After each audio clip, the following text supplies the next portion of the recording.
एक सैनिक की दिल को छू लेने वाली कहानी।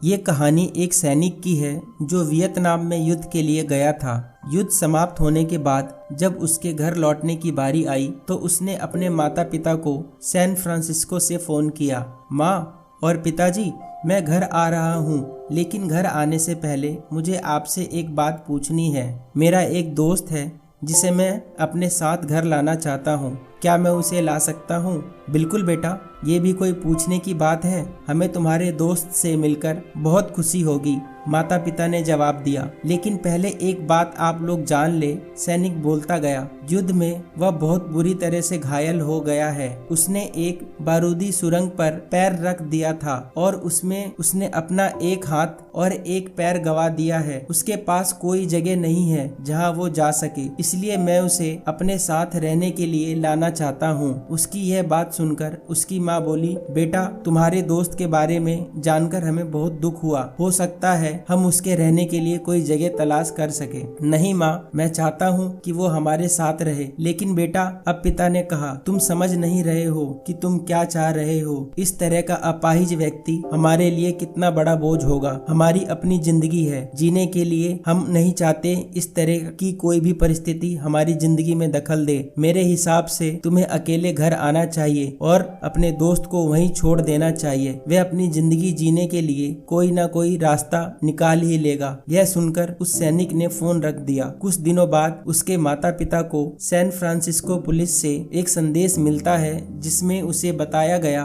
कि उनके बेटे की एक बिल्डिंग से गिरकर मौत हो गई। पुलिस के हिसाब से यह एक सुसाइड केस था। दुखी माता पिता ने तुरंत ही सैन फ्रांसिस्को के लिए फ्लाइट बुक कराई और वहां पहुंच गए। वहां उन्हें शहर के मुर्दाघर ले जाया गया ताकि वह अपने बेटे की पहचान कर सके। उन्होंने उसकी पहचान कर ली, किंतु ये देखकर उनकी कपकपी छूट गई कि उनके बेटे का बस एक हाथ और एक पैर था। दोस्तों, इस कहानी में जो माता पिता है वे हम में से बहुत से लोगों की तरह है जो अपनी सुविधाओं को सबसे अधिक महत्व देते हैं। वे उन लोगों से प्यार करना, रहना या समय बिताना चाहते हैं जो दिखने में अच्छे हैं, स्वस्थ हैं या फिर उनके साथ रहकर उन्हें मजा आता है। वे ऐसे लोगों को पसंद नहीं करते जो देखने में स्वस्थ, सुंदर या स्मार्ट नहीं है, या जिनके साथ वे मजा नहीं कर पाते, या जो किसी भी रूप में उनके लिए असुविधाजनक है। वे ऐसे लोगों से दूरी बनाकर रखते हैं, लेकिन कभी कभी उनके इसी व्यवहार के कारण उनके सामने ऐसी परिस्थितियां उत्पन्न हो जाती है जब उन्हें पछताना पड़ता है। आइए